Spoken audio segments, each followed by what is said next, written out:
Geeks and geekettes, ladies and gentlemen, boys and girls, comic book fans from all over the world, welcome to another thought-provoking, incisive, curiosity satisfying, revelationary episode of Ask Chuck Dixon, where you get to ask me, Chuck Dixon, a comic book professional, comic book writer of long standing, about what I do for a living. What I do for a living is I write comic books. While I got you here, Something Big is a series that Frank Fosco and I worked on, a limited series we're real happy about. Science fiction epic, a sort of mashup of a alien invasion story with a classic heist thriller. And I think you'll dig it. We're both very proud of it. And it is available now at Castalia or Arcaven, or you can go to Amazon. And all 4 issues. These are oversized paperbacks, like magazine-sized paperbacks with card covers. And this is the whole epic, all 4 volumes, ready for you to read. And I'd appreciate it if you'd pick it up, and I know you'll enjoy it. Now, on to our questions. Jamal Sadler. I've been reading your Nightwing 1. I've been reading your Nightwing run, and it made me think, if you were approached by DC, would you have taken on the task of writing Azrael? Probably not. It's a fascinating character, and I would have loved to have written some Azrael. I mean, I obviously got to write some Jean-Paul Vallée during Nightfall, but I never wrote about the Azrael character specifically. And that would have been cool, except that was Denny O'Neil's baby. Azrael was his boy, and also Azrael was Denny O'Neil's retirement plan. When Denny retired as editor, group editor on Batman, and became a freelancer again, he had a deal with DC, one of those many sweetheart deals I talk about that DC's willing to make with certain creators. And his deal was that Azrael would run for 100 issues no matter what the sales were like. DC would publish 100 issues. So even if the sales cratered and no one was buying it and no one was reading it, DC would continue publishing it. And that was Denny's golden parachute. Because if you learn anything about DC Comics or Warner's, everything is transactional. That they won't ever give you anything unless they get something in return.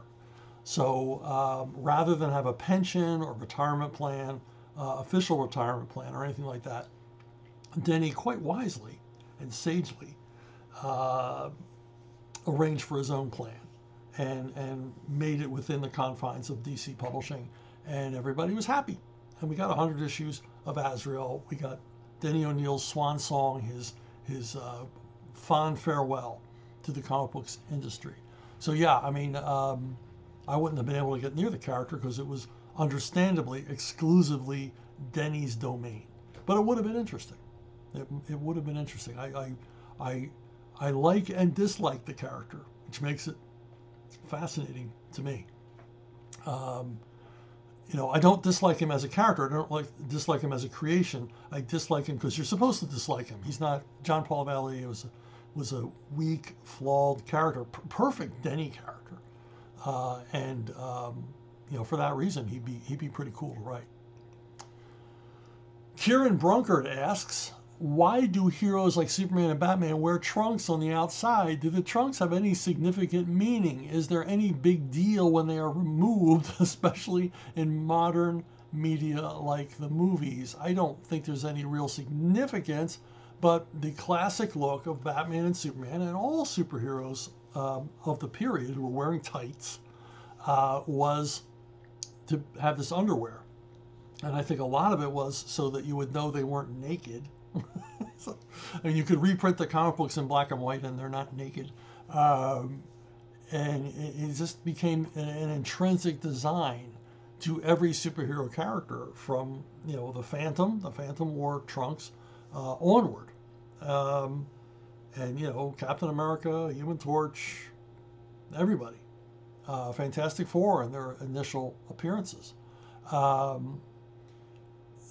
And the reason it's been explained to me for this phenomenon of wearing the underwear on the outside was that many of the superhero costumes were designed based on costumes that were worn by athletes, Olympic athletes, Olympic gymnasts, professional wrestlers, weightlifters, things like that, that they would wear these layered costumes. And trapeze artists, in particular, would wear tights and they would wear underwear and on the outside of a different color. And it's as simple as that. That's how it is generally theorized that that's the reason that these superheroes were super athletes and that kids would recognize or relate to them in that way. And, it shows off their physiques and everything else, much like a weightlifter, much like a gymnast, much like an athlete, trapeze artist. You can't wear street clothes and do those things. So there you have it. Ulysses. I'm rereading No Man's Land in trade paperback. I love it. It's almost like an anthology with a narrative through line. I love the variety in characters, locations, and creative teams. What was it like to work on No Man's Land? Creatively, was it an editorial top-down mandate, or was the idea pitched by writers and artists? Yeah, I didn't do a lot on No Man's Land. I really, in my time on as a regular Batman writer was officially over. I was fired from Detective Comics on the same day that Doug Moench was fired from Batman, and Alan Grant was fired from Shadow of the Bat. They were cleaning house because sales had dipped, and these things happen. But I stayed on. I was still obviously I was writing other titles. I was still writing Robin. I was still writing Nightwing. So I still had reasons to go to DC. I was still part of the Batman offices, and I did write. Doug and I were brought back to write some issues of Batman and Detective that led up to No Man's Land, the what they called the road to No Man's Land. And when No Man's Land was presented, I wasn't officially part of the team, but I did manage to sneak in on one of the initial meetings. And at the time, it was a Jordan Gorfinkel run thing. Denny was still group editor. It was his final days as group editor, and but Jordan was running the show, and Bob Gale and Larry Hama were the main writers at the beginning of No Man's Land. Larry Hama would leave soon, as well as Bob Gale, and then other writers were brought on, and they were like late hires by Denny. So I really only contributed a little bit, and I don't think I think I didn't contribute more because my contributions weren't appreciated. I really didn't like the way No Man's Land was set up, and because I can't keep my mouth shut, I was pretty vocal about it at the first meeting. But by that time, art had been done. The stories are scripted, and the train had left the station, and it was way too late to kibitz about any of it. So I'm largely left out, and I agree. It is largely an anthology series. I mean, you have the high concept of basically Escape from New York version of Gotham, and then all the writers and artists did their various arcs. If there was a through story, I didn't identify it, but things were set up. Poison Ivy was going to have her part of the city, and this character and that character and the other character would all the city was divided up between the gangs and all the rest of it. My only really big contribution, other than writing a lot of the setup stories prior to No Man's Land, was they asked me to come in and do a Bane arc, which I did, and that was fun, and sort of showed what Bane was doing in the middle of all this, and Bane was doing what Bane always does, trying to be the top man in the hierarchy. He's always trying to be he always is the alpha predator. Him and Batman were the main opponents in No Man's Land, as far as I could see, and that's how I presented Bane as trying to rise to the very tippy top of the crime food chain. But that was really my only contribution to No Man's Land, major one anyway. JeffHarperComics.com. Are you the Charles Dixon that adapted The Hobbit, the graphic novel, for Eclipse? And if so, how did you get that gig? Yeah, when I first got into comics, I credited myself as Charles Dixon because I thought it sounded more authorly. It was like more serious. Um, it was Cat Ironwood who began crediting me as Chuck Dixon because nobody calls me Charles, and she started putting Chuck Dixon in the credits of Airboy, and so I just abandoned the whole Charles Dixon thing because I didn't want a lot of confusion. But when I was approached to adapt The Hobbit, I said, please let's credit it to Charles Dixon because Chuck Dixon sounds like a sports writer. I mean, Batman by Chuck Dixon's okay. The Hobbit by Chuck Dixon sounds like, there's something wrong. That guy shouldn't be writing The Hobbit. He has no business anywhere near this. Now, how did I get the gig? Well, even more interesting is how the gig came about. I've told the story before, but apparently not all of you have heard it.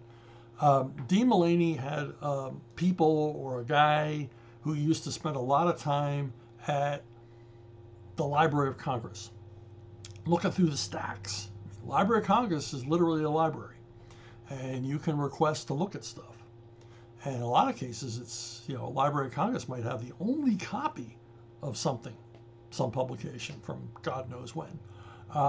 So if you want to see the real McCoy, the real Tabasco, you got to go to the American, Congressional Library. But what this guy was doing for Dean was looking for public domain material that Eclipse could exploit. And what this guy ran across, unbelievably, it's hard to believe this even existed, was an early manuscript of The Hobbit by J.R.R. Tolkien that had never been copyrighted. This was an actual manuscript. How in the world it ended up at the Library of Congress, I have no idea. But it was an early manuscript. It was significantly different from the finished work, and so could be considered a separate property, a separate work. Because it had never been copyrighted, of course, it was in public domain. And so Dean contacted me and asked if I would be willing, if I'd be interested. Had I read The Hobbit? I said, yes, I read The Hobbit. And would I be interested in adapting this this public domain version? And I said, yeah. So he sent me Xerox copies of it. And it was significantly different. And so I didn't feel any need to hew too closely I had to obviously avoid material that was in the finished version of The Hobbit. And so I was kind of free I had a lot of artistic license on it. And so in my mind, I thought of it as a classic Disney movie. And that's the way I began writing it. Well, I'm about 20 pages into the adaptation. It was set up to be a series of prestige paperbacks illustrated by Dave Wenzel. And so I'm about 15, 20 pages in. I get a call from Dean. And he says, stop what you're doing. He says, I have contacted the Tolkien estate, and they are they're willing to let us use the authorized version. And I said, well, how'd you work that? And he goes, well, Dean said, I kind of got them over a barrel because I said, I've got this public domain version. We're going to do the comics, and you're not going to make any money from it. But if you allow us to use the authorized final draft of the Tolkien classic, then you'll make money too, and it'll sell like a house of fire. Well, the Tolkien estate whined and cried and screamed and yelled, and because they don't like comics. That's why there's never been a comic adaptation of Lord of the Rings. You know it would sell like a house of fire. But eventually they had to they saw the sense of what Dean was saying, and Dean is a very persuasive guy, the greatest guerrilla marketer ever in comics. I think this proves it. This story proves it. And he convinced them to give in and agree that we could do the authorized version. And so Dean called me and said, get out your old paperback, your old Ballantine paperback, and start working from that. And I did. And that's why it's under Charles Dixon. That's how I got the gig. And I had a blast doing it. I had a lot of fun. To this day, it is the most successful thing I've ever worked on. This thing is perennially in print. It is all around the world. Almost every language you can imagine, the graphic novel appears in, and it's a good little royalty payer. Twice a year, a substantial check comes from the Tolkien estate through the publishers in Britain, and people say, well, do you still like The Hobbit? Because you got to work on it, and you had to read it over and over. I had to read this book like 25 times, through, while I was working on it, because we didn't have all the comic book real estate that I would have wished to have had. This really should have been like a 200-page adaptation or more.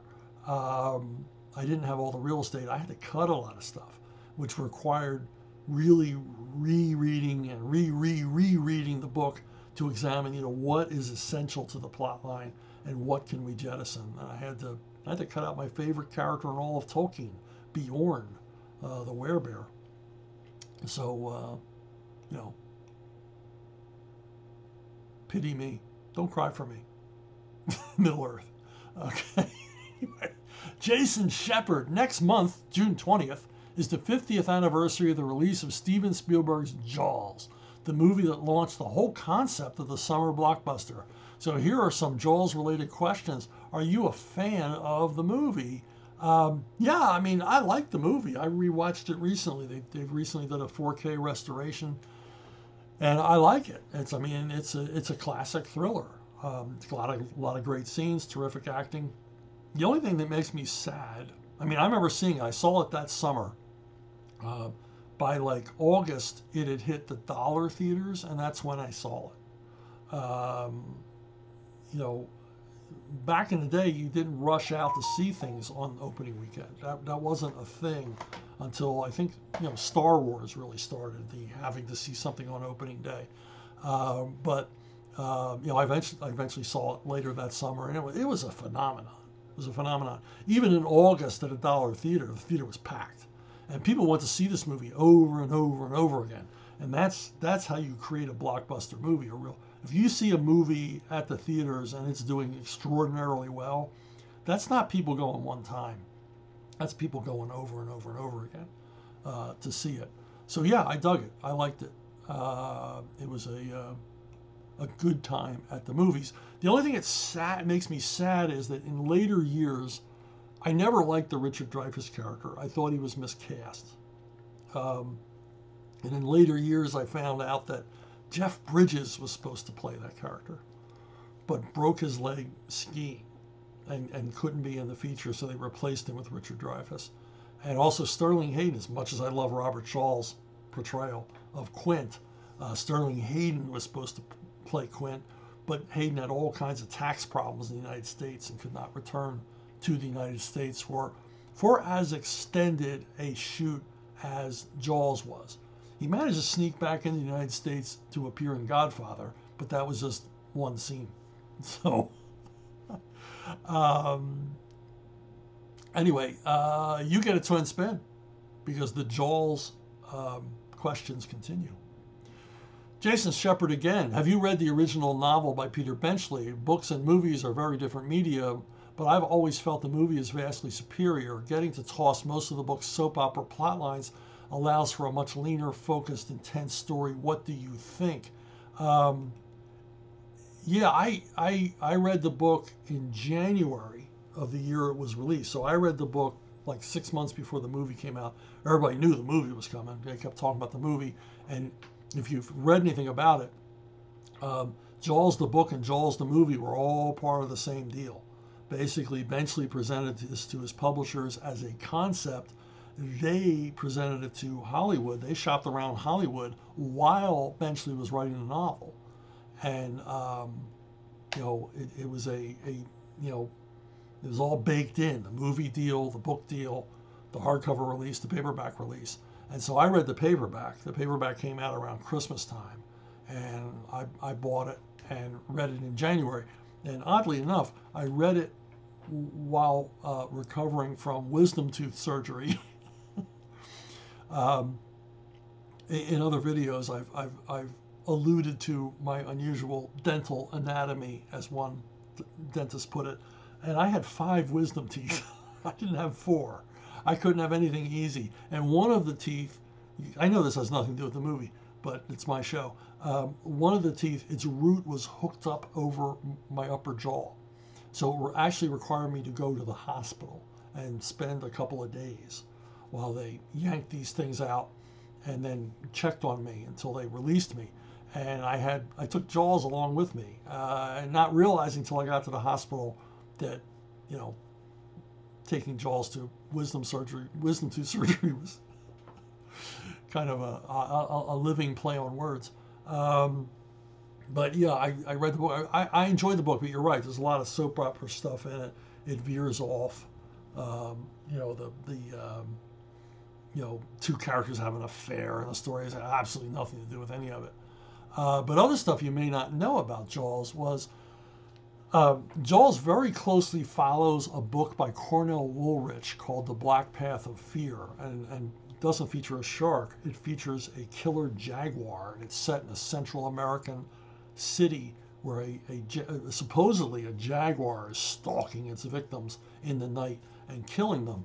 It's written by Cornell Woolrich. It's a great novel, and Cornell Woolrich was a crime writer, most famous for Rear Window. He wrote Rear Window, and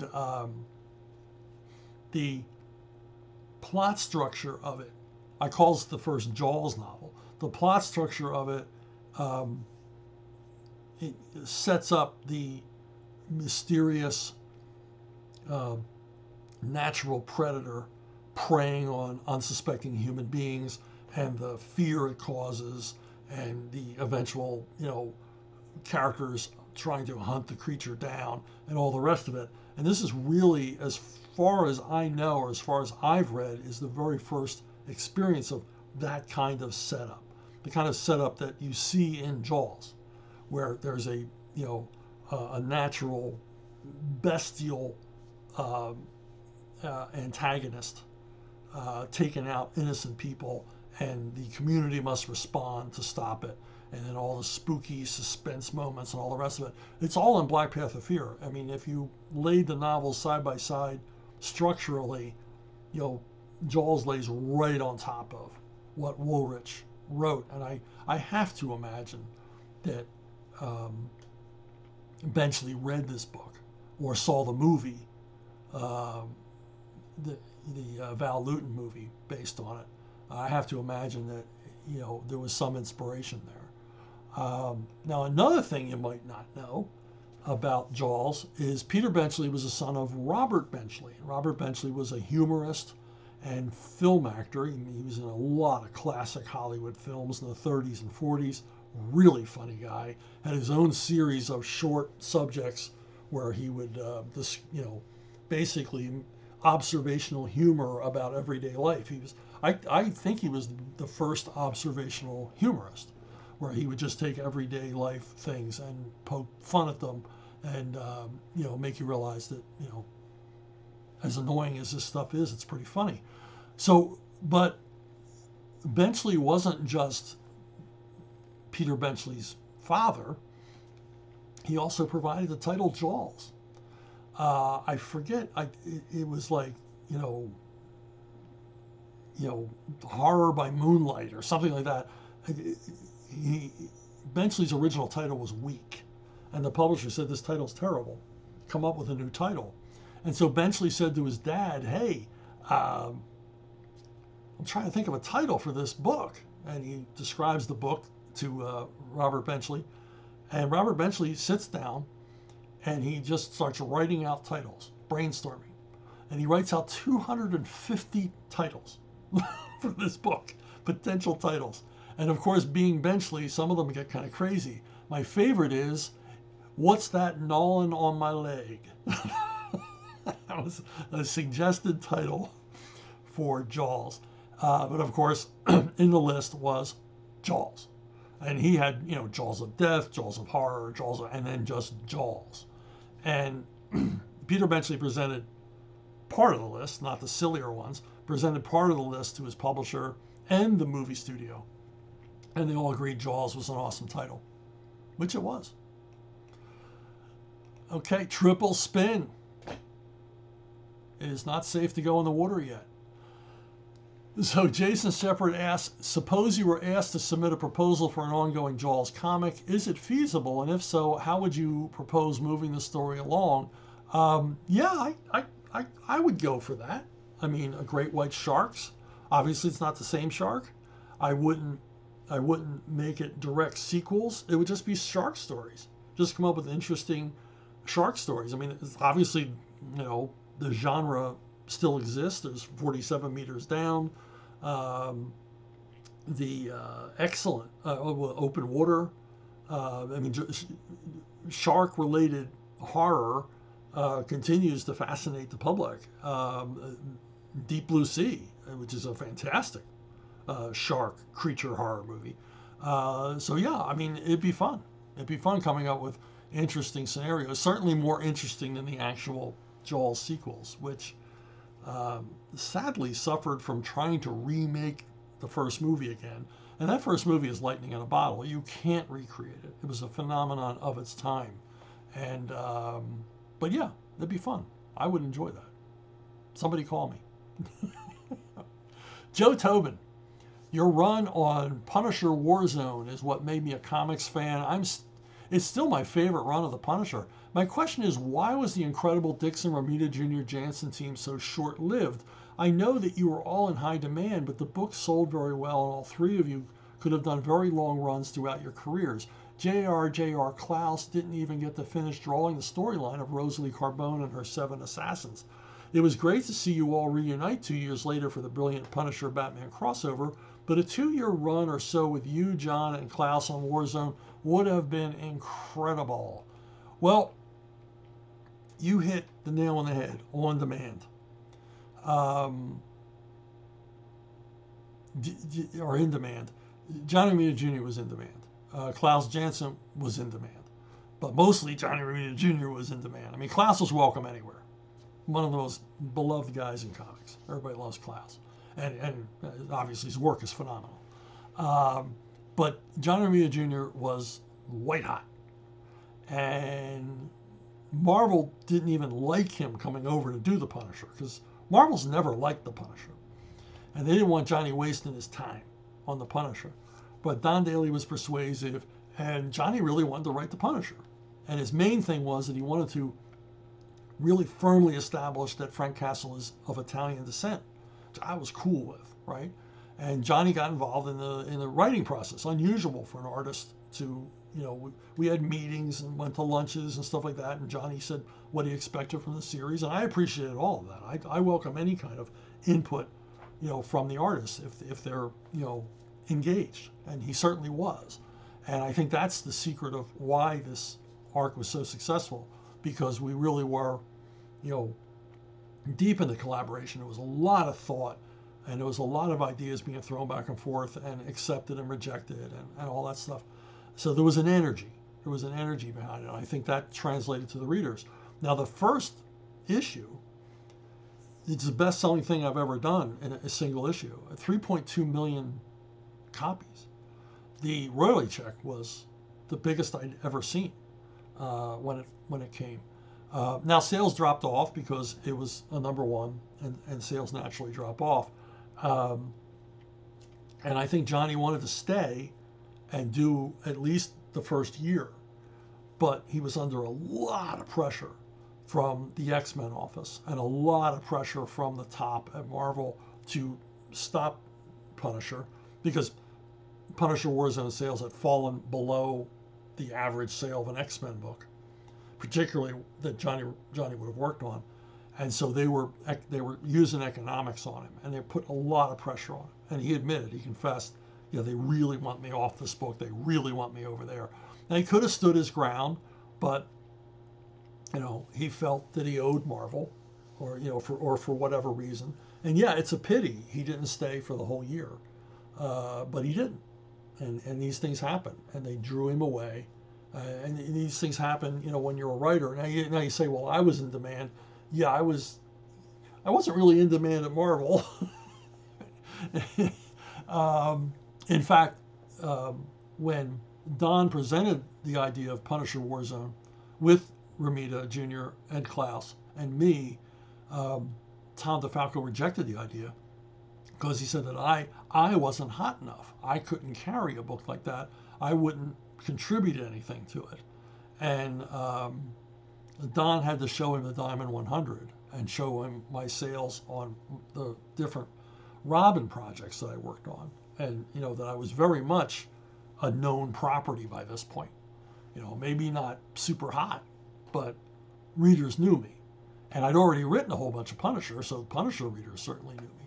So it took a little convincing on Don's part, which I'm always grateful for. And we got to do, this classic, at least the first initial 6-issue run is a classic. It's an enduring Punisher classic, and I'm so glad I was a part of it. But it could not go on forever, and so that's when I began pushing for a Punisher Batman crossover with JR, and me, because I thought, well, that's going to sell, and but that took a while. It took me probably 2 years to get that through. But again, grateful for that. Archie Goodwin was my editor on that one. And by that point, Tom didn't have nothing against Tom. I mean, he couldn't follow everybody's career. Nobody can. Just his impression of me was that I was a nobody. But by the time Batman Punisher came along, I wasn't a nobody anymore. I was a known quantity and associated with Punisher and Batman in a big way. So that's what happens. That's just the realities. Yeah, and I agree with you. It's a pity. And I wanted to come back. JR, and I wanted to do another story, which I still love to do someday. Probably will never get to do with the Punisher. I'll have to do it with another character. But a really cool high concept story that I won't describe here because Marvel will steal it. Ian Potash. Hi, Chuck. I just wanted to say Robin 4 had one of the best cliffhanger death traps in recent memory. The villain's plot of burying an armored van in concrete was so foolproof that it ironically almost became a death trap to its mastermind, Cluemaster and Robin. Their only salvation came when the rest of the gang dug it up early out of paranoia, condensing a lot of the plot here. It leads me to my question, how often should luck or coincidence drive the plot of a story? How do you know you've reached a satisfying balance that doesn't break the suspension of disbelief? Thank you. Yeah, I mean, this was, I gotta say, pretty cool idea, and I'll explain where the idea came from. Wasn't entirely my idea. It's gonna be true confession time here on Ask Chuck Dixon. Anyway, yeah, in the story, Robin and Cluemaster, the idea was Cluemaster was going to steal this armored car, drop it into a ditch, fill the ditch with concrete, and then come back later when the heat was off. And pretty foolproof, pretty clever plan there, Cluemaster. But the problem was Robin kind of messed things up, and Robin and Cluemaster end up buried in the concrete, only to be rescued by the gang later as they opened it up early. And I actually called an ICU unit and asked about oxygen consumption, and I gave them the dimensions, the average dimensions of an armored car, and how long would an adolescent and adult male last, how much oxygen would they be, and they told me, they gave me the timeline of how many hours they would have until they both asphyxiated, which kind of cool. And of course, the drama, the dramatics between Robin and Cluemaster trapped together. What are they going to do? Kill each other? I mean, there was all kinds of things going on, and there was all kinds of stuff with the spoiler and all the rest of it. And it's so hard to come up with a good trap like this. As far as coincidence and whatever, you don't want the rule of thumb for coincidences is if you're going to have a coincidence in a story, have it occur early. The later a coincidence appears in your story, the more contrived it seems. We all have coincidences in life. We're on a vacation somewhere and run into somebody we haven't seen since elementary school. I mean, these things happen. But if you have them later in a story to resolve plot problems and the rest of it, it seems contrived and silly. Now, I worked pretty hard to give natural reasons why Cluemaster's gang would dig up the truck early and inadvertently rescue the Boy Wonder. But the thing with traps and the thing with suspense elements and cliffhangers and everything else, we want the hero to survive. We're afraid for them. That's the source of the suspense. And we want them to survive. So we want there to be a positive resolution to the event. And you see this over and over and over again where characters are put in a tight corner and you know, it's very entertaining and engaging and suspenseful. And then they're rescued or some opportunity allows them to escape. And we're glad for them. Okay. And at that point, if the creators have done their job, if I've done my job, you're not going to be thinking, yeah, what a deus ex machina, what a cop out, you know, what a quick resolution, what lazy writing that was. Because we're relying on you, the creators are relying on you, the reader, to be in the hero's corner and want to see them survive and be happy when they do, and hopefully not question how we went about that. So yes, the best way out of a trap is for the participants, the trappees, to figure a way out, a new clever way out. That's the best resolution for a trap, and I've done a few of them. They're not easy, folks. You know, Graham Nolan and I prided ourselves on a number of traps that we put Batman in our detective run, but they were hard to work out. The trap that I had Oliver Queen in that eventually killed him, that was a barn burner to figure out, at least for me.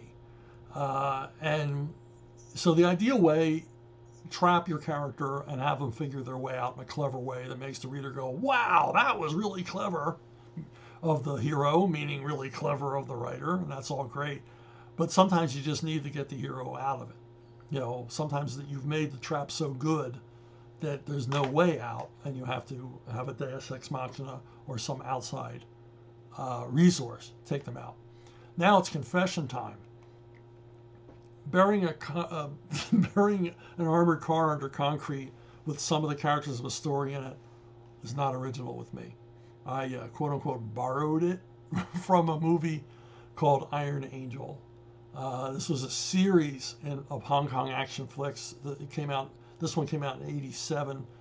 They were vehicles for a martial artist named Moon Lee, and she was the Iron Angel, and they made several of these things, and they're all, primo 80s Hong Kong action. They're gonzo and crazy and fast-paced and just insane and wildly entertaining. So it's a great movie, and it was such a great trap. As soon as I saw it, I said, I'm borrowing this one. I'm gonna use this idea. Now my resolution and everything were different, but the core idea was the same. Armored car buried in concrete, the antagonist and protagonist trapped inside. But so yeah, I'm confessing. I gotta pay homage or due to the source material. So there you go. But those other traps that Graham and I came up with, those were all ours. So, and that Oliver Queen one, no, yeah, God, oh, don't remind me. Okay, Ace Mowick again. Or did they? No, we haven't had an Ace question. Anyway, Ace Mowick asks, have you or any of your colleagues ever been given a premise by one of your editors to flesh out? Then someone approached after it was released saying that the premise was originally their idea and it had been hijacked by the editor. If so, can you elaborate? Well, that's never happened. That exact scenario has never happened to me, but one similar, which I will relate in a second, has. I've had my ideas stolen by editors, and then the editor wrote the story themselves. I don't think it's ever happened to me that I've had an idea taken by an editor, rejected by an editor as stupid, and then handed to another writer to write. And I've never had the opposite happen, where an editor said, what if you did this? And then another writer said, hey, that's my idea, he stole it. At least no one's come forward with that one. But I did definitely, early on in my comic career, have a story stolen by an editor. came up with an idea, and he said it was ridiculous and stupid, and the character would never do that, and I'm not going to be in the business very long. And then abracadabra, 6 months later, a comic appears with exactly my plot line, exactly my idea, written by the editor who said it was stupid. So anyway, flash forward, early 90s, I'm working on Batman, I'm working on Nightfall, I'm white hot. I'm at the peak of my career, basically. Everybody wants me to write their comics. There was a month where in the Diamond 100, I wrote 4 of the top 10 comics. So I was wizard hot there for about 5 minutes. Now, during that time, Joe Casada approached me. Now, Joe Casada was a freelancer, penciler, and like me at the time, white hot. Everybody wanted to work with Joe. Joe was working on the Azrael miniseries, and he's coming to the end of working on it. And I was in town for a Bat Summit. I got in town the day before. We were going to leave for the Bat Summit the next day. And somebody at the DC offices says, hey, Joe Casada wanted to talk to you outside the offices. I'm like, well, that's odd. He said he wants to meet you, and I forget what hotel. So we met in this hotel lobby, and I meet Joe Casada for the first time. And I compliment him on the Azrael thing. The art was looking terrific, and he was, overnight sensation, hugely popular guy. And he says, well, I have this idea that I want to work on, and I want you to write it. And the idea would be an Elseworlds, and it would be Batman if instead of in the United States, Bruce Wayne was a German during the time of the Third Reich, the rise of the Nazi Party and everything else. And Batman is like operating like as a resistance fighter against Hitler's goons. And I thought, well, yeah, that's a terrific idea, and I would love to write it. The only problem is that I know, because there's no secrets in comics, I know that Mike Barron pitched an idea just like that. And because Mike told me about it. And Casada said, yeah, I was going to work on it with Mike, but I'd rather work on it with you. And I said, the problem here is that I'm friends with Mike, and I have a bottomless well of respect for Mike, and I would not screw him over like that. And Joe's attitude was, well, F him. I said, no, we're not effing him, because he pitched this first. He pitched it and brought you in. You don't have the right to tip him out of the boat. Now, if he decided he didn't want to work with you as an artist anymore, he would have that right, because he was the first guy in with the idea. This isn't your idea, Joe. This is Mike's idea. And I'm not going to take that away from Mike. As much as I would love to write this, and it would be a blast, and it would be hugely successful, I'm not going to screw Mike over. And I said, furthermore, even if I didn't know Mike and he wasn't a friend, and I wouldn't screw over a fellow freelance writer, even if I didn't like him, I would. It's just unethical. And of course, unethical was, Joe Casada's motto, because he did many more unethical things, and then he, of course, switched sides and became an editor and an editor-in-chief, and continued doing unethical things. This was not my first run-in with an unethical Joe Casada. He once tried to convince me to violate my exclusive contract with DC and write some stuff for Marvel on the down low. And he would not tell anybody. And I said, well, the problem with that is, Joe, as I told you before in our first encounter, there's no secrets in comics. I mean, it would get out immediately that I was writing stuff for you on the down low, because you wouldn't be the only one who knew about it. You got to get the stuff drawn and inked and lettered and produced and colored. Everybody would know Chuck Dixon was writing stuff for Marvel while he was supposed to be on an exclusive with DC. So there you go. And when you asked me this question in email, I remember responding to you saying that I want to tell this story and I will name names because I'm going to name names. I generally don't diss other freelancers, but like I said, Joe became an editor. he stepped into the open, and editors are fair game. So there you go. Things like this happen all the time, unfortunately, but I won't participate. Bruno Bookstore at gmail.com, Bruno Bookstore at gmail.com. If you want more inside comics information, more stuff that'll blow your mind, more stuff that you can go down to a local comic shop and blow their minds, like you have some sort of, you've been some sort of fly on the wall in the comic book business. Anyway, if you have questions that you want answered in the realm of any of those things, drop me a line at brunobookstore at gmail.com, the most reliable way of getting a hold of me. And that's it for this week. I want to thank you for listening, watching, and I want to thank you for buying something big.